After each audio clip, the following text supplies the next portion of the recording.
Maaf. Bapak Ibu hadirin hadirat jamaah yang berbahagia dan dirahmati Allah. Acara selanjutnya yakni bayan kitab salawat 40. Bayan kitab salawat 40 itu dengan hormat Ustadz Tajuddin SPDI yang merupakan pengawas dan kontrol penerbitan kitab salawat 40 di Kalimantan Barat untuk memimpinnya. Pada Ustadz Tajuddin SPDI kami silakan.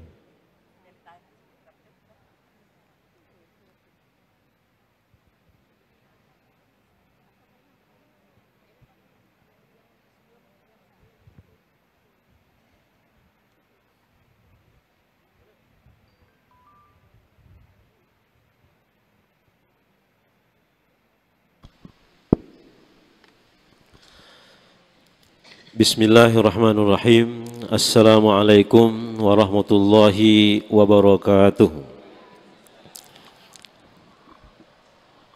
Alhamdulillah, nahmaduhu wa na'buduhu wa nasta'inuhu wa nastaghfiruh wa na'udzu bihi min syururi anfusina wa min sayyiati a'malina. Faman yahdihillahu fala mudhillalah wa man yudlil fala hadiyalah.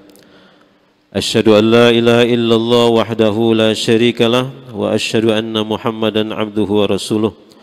Allahumma salli wa sallim wa barik ala sayyidina wa maulana Muhammad wa ala alihi wa azwajihi wa auladihi wa zurriyyatihi wa sahabati ajma'in, amma ba'd.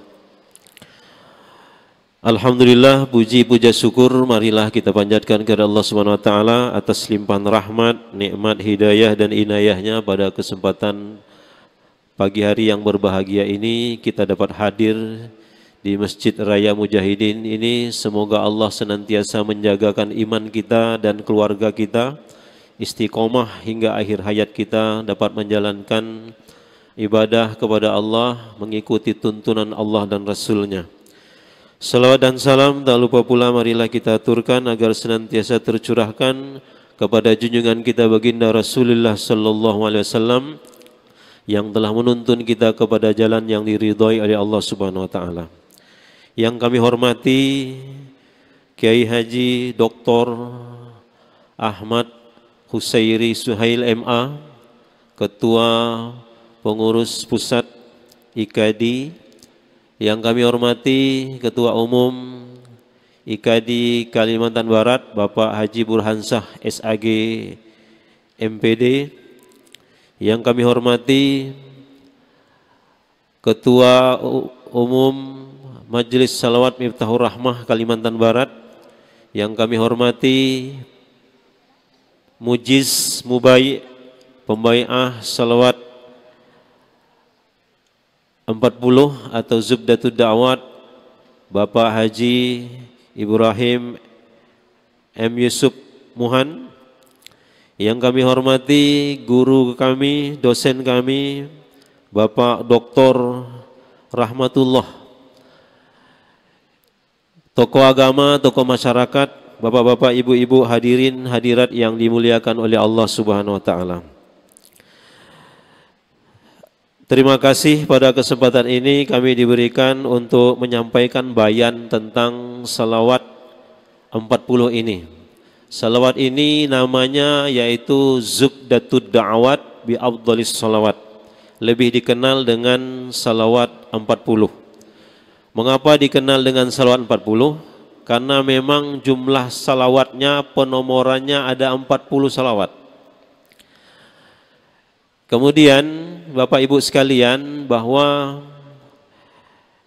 bagi Bapak Ibu yang memegang buku salawat ini boleh dibuka halaman 10. Halaman 10 buku salawat IKADI. Buku salawat ini dari kelompok-kelompok salawat. Ada yang mungkin halamannya berbeda-beda. Namun yang dibuat oleh atau dicetak di bawah IKADI juga ada, hanya ada beberapa penambahan-penambahan yang bisa dikatakan buku Salawat 40 yang paling lengkap edisinya adalah dari IKD ini. Diawali dari bahwa ada kata pengantar dari pengurus MUI Kalimantan Barat. Kalau buku-buku yang lain tidak salah belum ada Pak Haji Burhan saya. Belum ada. Kemudian juga ada dari pengantar dari cucu guru kita Dr. Rahmatullah sebagai cucu dari Haji Abdul Ghani Mahmud yang menyusun salawat 40 ini.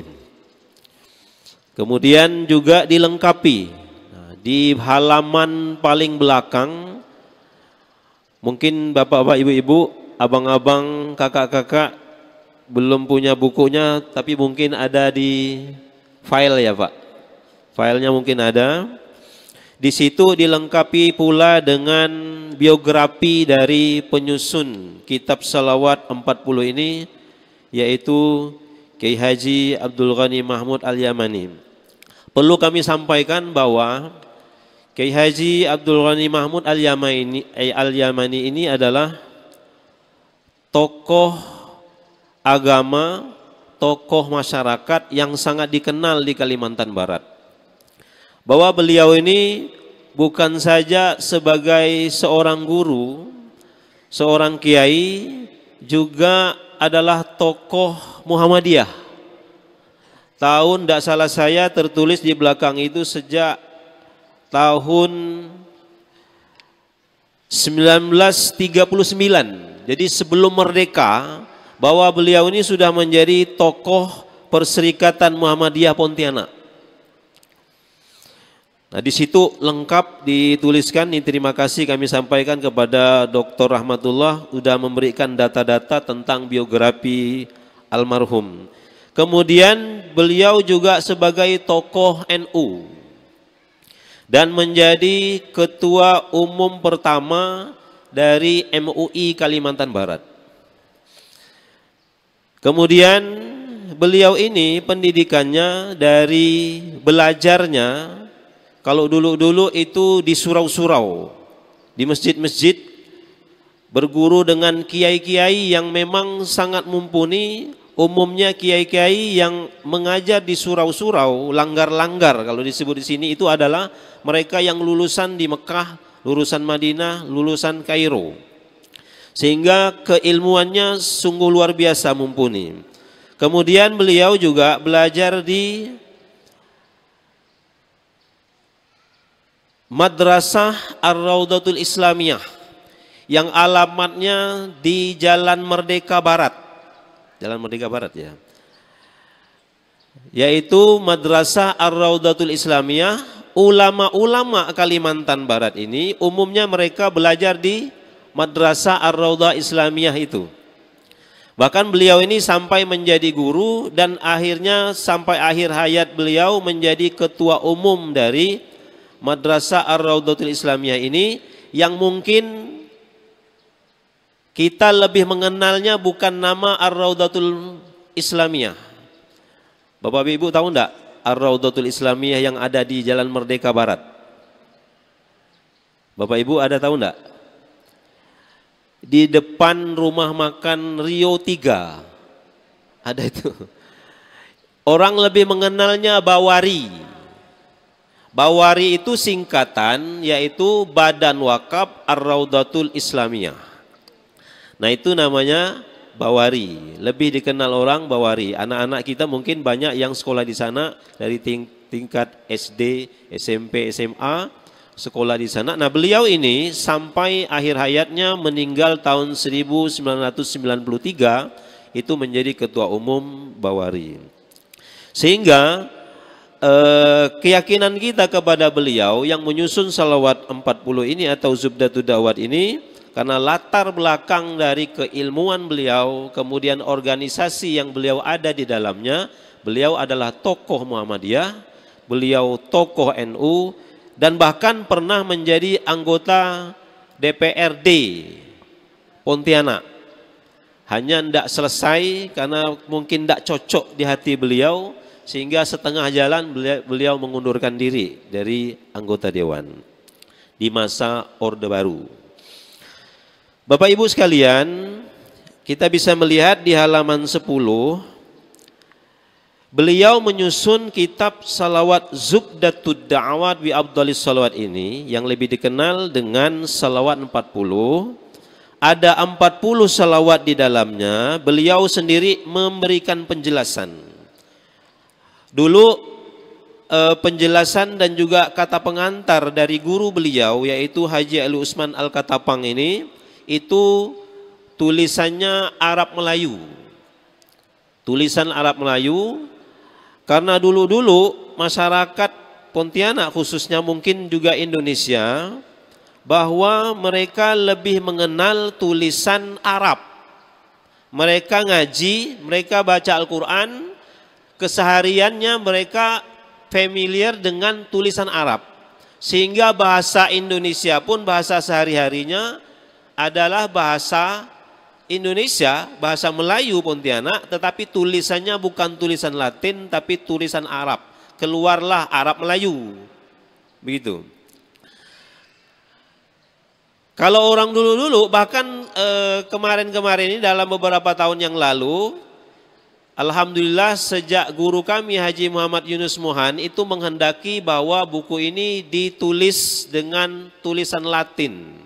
Dari sejak beliau masih hidup tahun 2011 sudah minta kepada murid-muridnya dituliskan dalam komputer supaya lebih mudah dicetak dan lebih mudah diperbanyak.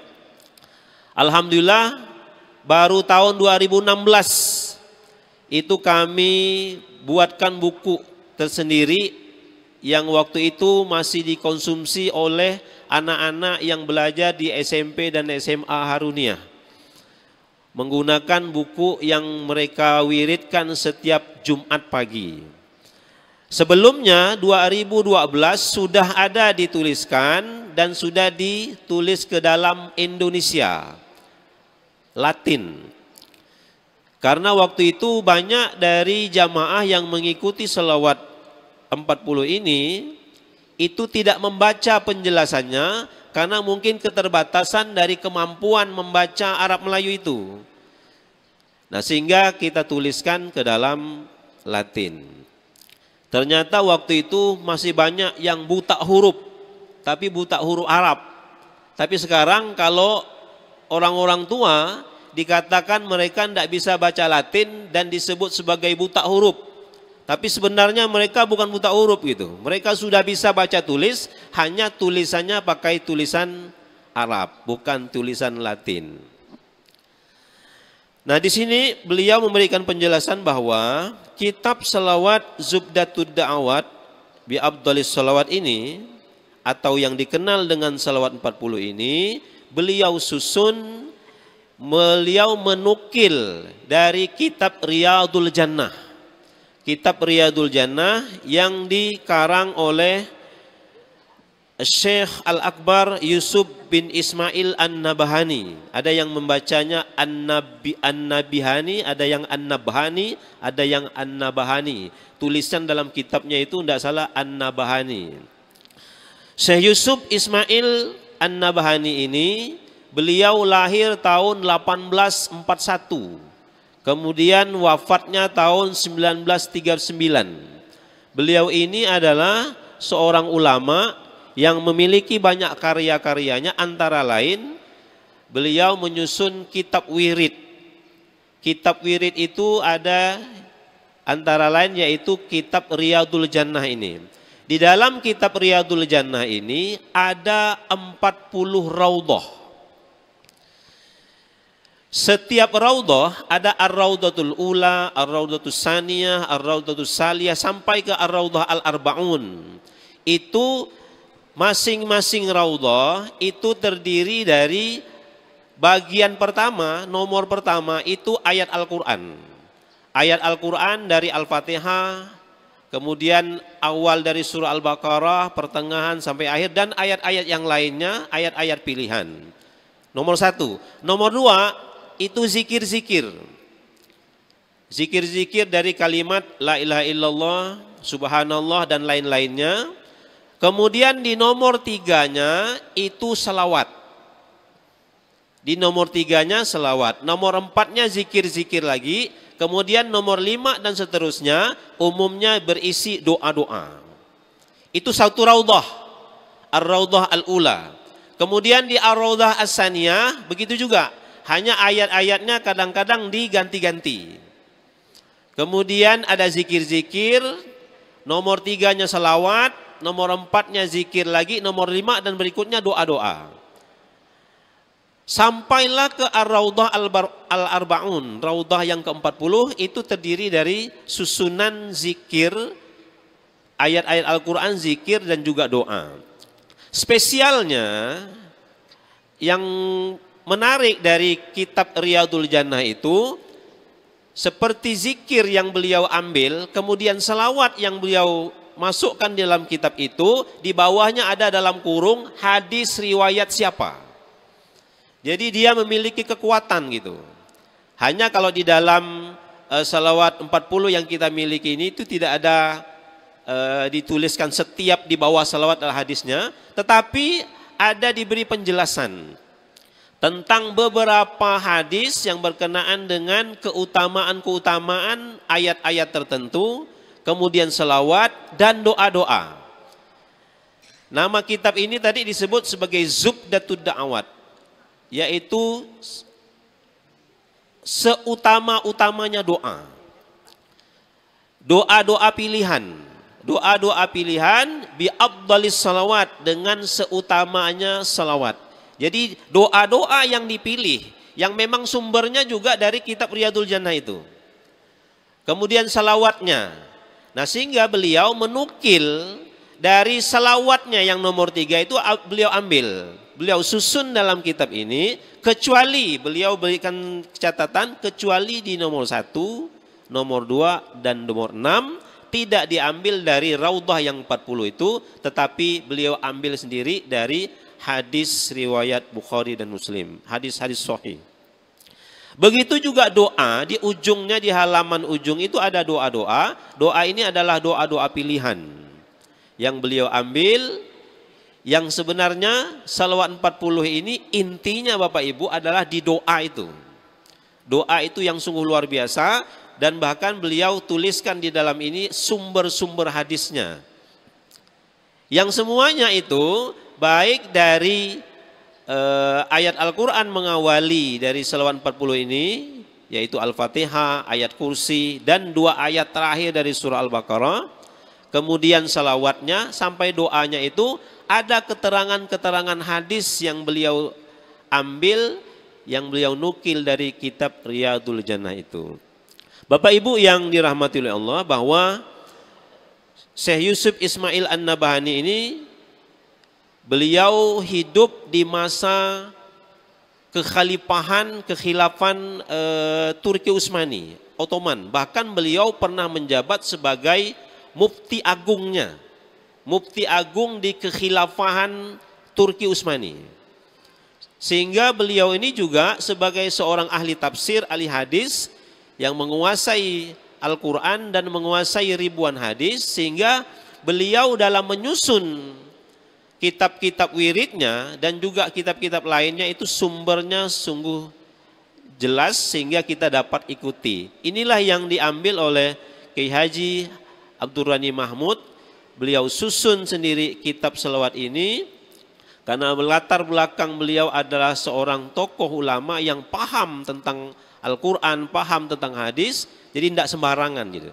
Jadi insya Allah Bapak Ibu sekalian, kita memiliki kekuatan, tidak perlu ragu-ragu lagi untuk mengamalkan salawat ini, karena salawat ini sumbernya sungguh dapat kita yakini, kita percaya, dan itu diambil, dinukil dari seorang ulama yang ternama pula, bukan di masa sekarang, tetapi di zaman kekhilafahan Turki Utsmani, beliau sudah menjadi seorang mufti agung. Jadi kalau mufti itu mungkin kalau di Indonesia majelis ulama kali ya Pak, majelis ulama. Kalau tidak usahlah di negara-negara Arab gitu ya, di Malaysia saja untuk menjadi majelis ulama itu syarat-syaratnya cukup ketat gitu. Seperti harus hafal Quran. Bukan hafal bacanya saja, tetapi menguasai isi kandungan Al-Quran itu tafsirannya. Kemudian menguasai ribuan hadis. Sehingga keulamaannya itu tidak diragukan lagi, supaya ketika memberikan fatwa hukum itu tidak kaleng-kaleng, tidak sembarangan, berdasarkan rujukan dalil-dalil yang kuat, sehingga apa yang beliau tulis ini, yang kita amalkan ini, yang dinukil oleh Haji Abdul Ghani Mahmud sebagai susunan salawat ini, kita dapat amalkan dengan sebaik-baik mungkin. Bapak Ibu yang dirahmati oleh Allah, saya kira itu saja yang perlu kami sampaikan sebagai bayan tentang salawat 40 ini. Mengapa disebut salawat 40? Karena memang ada 40 salawat yang diterakan di dalam buku salawat ini, yang sebenarnya dalam satu nomor sendiri ada beberapa salawat. Nah, yang disusun berdasarkan hadis dari Rasulullah Sallallahu Alaihi Wasallam. Mudah-mudahan kita diberikan kemudahan, ringan hati untuk dapat mengamalkan salawat ini dengan sebaik-baiknya. Yang terakhir perlu kami sampaikan bahwa Syekh Zainuddin Al-Malibari, mungkin kita sering mendengar nama itu, Syekh Zainuddin Al-Malibari dalam kitabnya Irsyadul Ibad, bahwa beliau menuliskan dalam kitab itu ada suatu kisah. Ini untuk motivasi kita bisa berselawat. Kisah tentang seorang Bani Israel. Bani Israel yang jahatnya itu dikenal oleh masyarakat ketika itu. Ini di zaman Nabi Musa. Di zaman Nabi Musa. Ketika itu seorang Bani Israel ini yang jahatnya luar biasa, mencuri, merampok, membunuh, memperkosa dan sebagainya, segala macam dari kejahatan sudah dikenal oleh masyarakat itu. Kemudian meninggal dunia. Ketika dia meninggal dunia, itu masyarakat sekitar tidak ada yang mau mengurus jenazahnya. Dibiarkan gitu saja. Insya Allah kalau kita di Pontianak ini, sejahat apapun orang, saya kira ya Bapak Ibu, sejahat apapun orang, insya Allah kalau ada yang meninggal masih diurus jenazahnya Pak ya. Karena kita tidak mau jenazahnya itu mengganggu kita kan gitu, busuk dan sebagainya, tetap diurus. Nah ketika itu dapat kita bayangkan betapa jahatnya orang ini, dia meninggal tuh dibiarkan itu, tidak diurus jenazahnya. Kalau mungkin kita bisa sebut mafia kali ya, atau lebih jahat dari mafia gitu ya. Nah ketika itu Allah Subhanahu wa taala menyampaikan kepada Nabi Musa, wahai Nabi Musa, melalui Jibril, kata Jibril, wahai Nabi Musa, Allah memerintahkan agar kamu mengurus jenazah ini. Mandikan dia, kapankan, sholatkan dan kuburkan dengan layak. Nah kemudian Nabi Musa bertanya-tanya nih kepada Allah nih, apa yang udah dilakukan oleh orang ini sehingga perintah Allah kepada Nabi Musa untuk menyelesaikan jenazah ini. Kata Jibril bahwa dosa orang ini sudah diampunkan oleh Allah Subhanahu wa taala. Penasaran Nabi Musa, kata Nabi Musa, apa gerangan sehingga dosa-dosa mafia ini bisa diampunkan oleh Allah Subhanahu wa taala?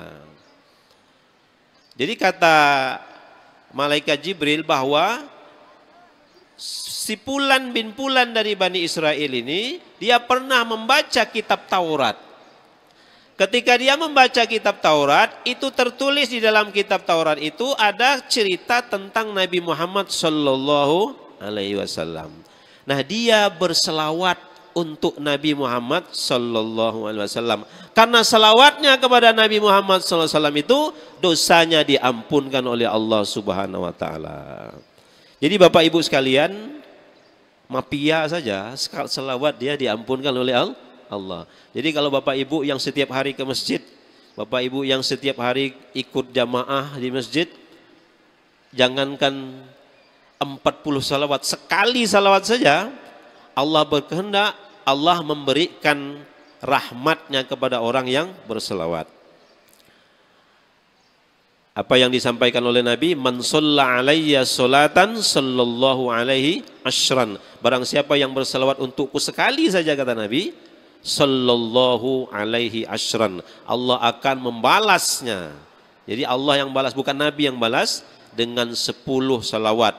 10 salawat Allah Subhanahu wa taala itu artinya Allah membalas dengan 10 rahmatnya. Jangankan 10 rahmat, 1 rahmat saja yang kita dapatkan dari Allah Subhanahu wa taala kiranya sudah dapat mencukupi segala yang kita harapkan, yang kita inginkan untuk keselamatan dunia dan akhirat. Sebagaimana yang disampaikan oleh Rasulullah bahwa Allah Subhanahu wa taala memiliki 100 rahmat. 99 rahmat nanti didapati di yaumul qiyamah, nanti di akhirat. Hanya 1 rahmat. Satu riwayat menyebutkan hanya dengan 1 rahmat saja sehingga seekor kuda ketika telah melahirkan anaknya mengangkat kakinya sebelah, takut menginjak anaknya yang baru dilahirkannya.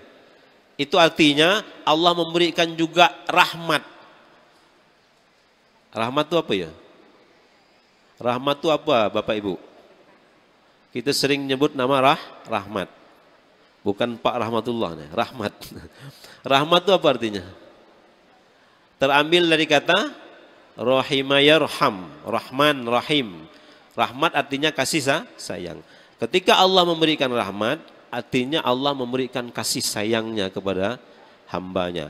Nah, jangankan 10 rahmat, 1 rahmat saja sudah cukup untuk dapat menyelamatkan kita di kehidupan dunia dan di akhirat nanti. Jadi sehingga kita itu sebagaimana yang disampaikan oleh Nabi, masuk surganya itu kita karena rahmatnya Allah Subhanahu wa taala. Mudah-mudahan kita yang dari pagi tadi sudah berselawat, selawat 40, bahkan Bapak Ibu sekalian yang mungkin mengawali selawat-selawat lainnya di rumah, mudah-mudahan mendapatkan curahan rahmat dari Allah Subhanahu wa taala. Amin ya rabbal alamin.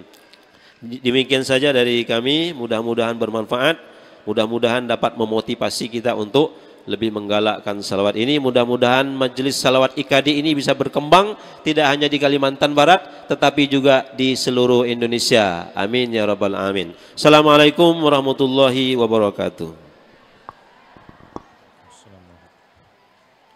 Baik, terima kasih kami ucapkan kepada Ustadz Tajuddin SPDI yang telah menyampaikan bayan kitab Salawat 40. Bapak Ibu hadirin hadirat jamaah yang berbahagia dan dirahmati Allah, sebelum kita ikuti acara utama kita, kami informasikan bagi Bapak atau jamaah yang ketinggalan dompet bisa nanti menghubungi kami atau panitia. Bagi jamaah yang ketinggalan dompet silakan nanti bisa menghubungi kami atau panitia.